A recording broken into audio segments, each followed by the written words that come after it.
तो dear students, इस video में हम पढ़ेंगे वासुदेव शरण अग्रवाल का जीवन परिचय व साहित्यिक परिचय। काफी स्टूडेंट्स का ये डाउट रहता है कि बोर्ड एग्जाम में तो केवल साहित्यिक परिचय पूछा जाता है। ठीक है, देखिए बोर्ड एग्जाम में क्वेश्चन पूछा जाता है डॉक्टर वासुदेव शरण अग्रवाल का साहित्यिक परिचय देते हुए उनकी कृतियों का उल्लेख कीजिए। ठीक है, इस प्रकार से आपको क्वेश्चन पूछा जाएगा। तो डियर स्टूडेंट्स, आपको कंफ्यूज नहीं होना है, आपको उसमें जीवन परिचय, साहित्यिक परिचय और उनकी कृतियों का उल्लेख करना है। ठीक है, इस प्रकार से लिखेंगे तब आपको फुल मार्क्स मिलेंगे, क्योंकि जीवन परिचय के अंतर्गत उनकी जन्म मृत्यु व उनकी शिक्षा दीक्षा के बारे में लिखना होता है। ठीक है, तो डियर स्टूडेंट्स, हमने आपके लिए वासुदेव शरण अग्रवाल का जीवन परिचय व साहित्यिक परिचय को इतने आसान भाषा में लिखा है, आपको एक ही बार में तैयार हो जाएगा। ठीक है, बहुत ही आसान तरीके से हमने अपनी लैंग्वेज में सिंप्लीफाई करके लिखा है। इस वीडियो को बिना स्किप किए एकदम अंत तक देखते रहना। देखिए, सबसे पहले आप हेडिंग लिखेंगे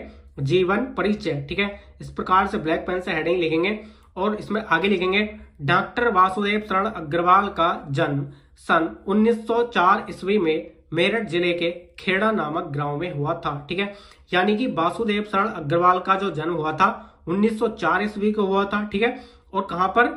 मेरठ जिले के खेड़ा नामक गांव में हुआ था। ठीक है, यानी कि इनके गांव का नाम क्या है? खेड़ा। ठीक है, और इनका जिला यानी कि मेरठ जिले के खेड़ा नामक गांव में हुआ था। ठीक है, इनके माता पिता लखनऊ में रहते थे। ठीक है, यानी कि इनके माता पिता कहां पर रहते थे? लखनऊ में रहते थे, लेकिन इनका जो जन्म हुआ था मेरठ जिले के खेड़ा नामक गांव में हुआ था। और इनके माता पिता कहां पर रहते थे? लखनऊ में रहते थे। ठीक है, इसलिए इनका बचपन लखनऊ में ही व्यतीत हुआ। ठीक है, यानी कि इनके माता पिता लखनऊ में रहते थे, तो इसलिए इनका बचपन भी लखनऊ में ही व्यतीत हुआ। ठीक है, लखनऊ विश्वविद्यालय से इन्होंने एमए की परीक्षा उत्तीर्ण की है। ठीक है, यानी कि वे जहां पर रहते थे वहीं से ही इन्होंने यानी कि लखनऊ विश्वविद्यालय से एमए की परीक्षा उत्तीर्ण की। ठीक है, उसके बाद आगे देखेंगे और यहीं से इन्होंने पीएचडी व डीलिट की उपाधि प्राप्त की। यानी कि कहां से? लखनऊ विश्वविद्यालय से ही इन्होंने पीएचडी व डीलिट की उपाधि प्राप्त की। एमए, पीएचडी व डीलिट सब कुछ इन्होंने लखनऊ विश्वविद्यालय से ही किया था। ठीक है, उसके बाद देखिए इसमें आगे लिखेंगे ये बनारस हिंदू विश्वविद्यालय के पुरातत्व एवं प्राचीन इतिहास विभाग के अध्यक्ष एवं आचार्य रहे। ठीक है, यानी कि ये बनारस हिंदू विश्वविद्यालय के पुरातत्व एवं प्राचीन इतिहास विभाग के अध्यक्ष एवं आचार्य रहे। ठीक है, और अंत में इस प्रकार से लिख सकते हैं हिंदी जगत के जाने माने लेखक डॉक्टर वासुदेव शरण अग्रवाल की मृत्यु सन 1967 ईस्वी को हो गई। ठीक है, आप इस प्रकार से जन्म मृत्यु को ब्लैक पेन से लिख सकते हैं। ठीक है, इसके बाद इनका साहित्यिक परिचय लिखेंगे।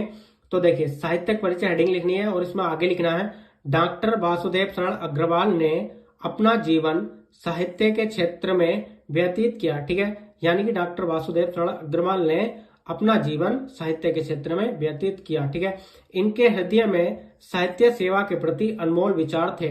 यानी कि इनके हृदय में साहित्य सेवा के प्रति अनमोल विचार थे, इसलिए इन्होंने अपना ज्यादा से ज्यादा समय साहित्य के क्षेत्र को दिया। ठीक है, इस प्रकार से भी लिख सकते हैं। इन्होंने मुख्य रूप से पुरातत्व को अपना विषय बनाया और अपनी रचनाओं में संस्कृति और प्राचीन इतिहास विभाग का रूप प्रस्तुत किया। ठीक है, यानी कि इन्होंने अपनी रचनाओं में संस्कृति और प्राचीन इतिहास विभाग का रूप प्रस्तुत किया। ठीक है, उसके बाद देखिए इसमें प्रमुख रचनाएं लिखेंगे। ठीक है, देखिए इनकी प्रमुख रचनाओं में निबंध संग्रह, शोध और संपादन को लिखेंगे। ठीक है, देखिए निबंध संग्रह में पृथ्वीपुत्र, माता भूमि, कल्पवृक्ष, भारत की एकता, कला और संस्कृति, इस प्रकार से इनके निबंध संग्रह को लिख सकते हैं। ठीक है, और सेकंड है इनका शोध। शोध में क्या लिखेंगे? पाणिनि कालीन भारत। ठीक है, शोध में क्या लिखेंगे? पाणिनि कालीन भारत। ठीक है, उसके बाद देखिए इनका संपादन। संपादन में लिखेंगे जयसीकृत पद्मावत की संजीवनी व्याख्या। ठीक है, तो इस प्रकार से इनके संपादन में लिख सकते हैं। तो डियर स्टूडेंट्स, इस प्रकार से इनकी प्रमुख रचनाओं को लिख सकते हैं। तो डियर स्टूडेंट्स, इस प्रकार से वासुदेव शरण अग्रवाल का जीवन परिचय, साहित्यिक परिचय और उनकी कृतियों को लिख सकते हैं। डियर स्टूडेंट्स, यदि आप इस प्रकार से बोर्ड एग्जाम में लिख कर आएंगे, आपको एकदम फुल मार्क्स मिलेंगे, आपका एक भी नंबर नहीं घटेगा। तो डियर स्टूडेंट्स, ये वीडियो आपको कैसी लगी कमेंट्स बॉक्स में जरूर बताना। वीडियो अच्छी लगी हो तो लाइक कर देना और चैनल को सब्सक्राइब करके बेल आइकन को भी प्रेस कर देना, जिससे कि नेक्स्ट वीडियो की नोटिफिकेशन सबसे पहले मिल सके। तो चलिए मिलते हैं नेक्स्ट वीडियो में नेक्स्ट टॉपिक के साथ। तब तक के लिए जय हिंद, वंदे मातरम।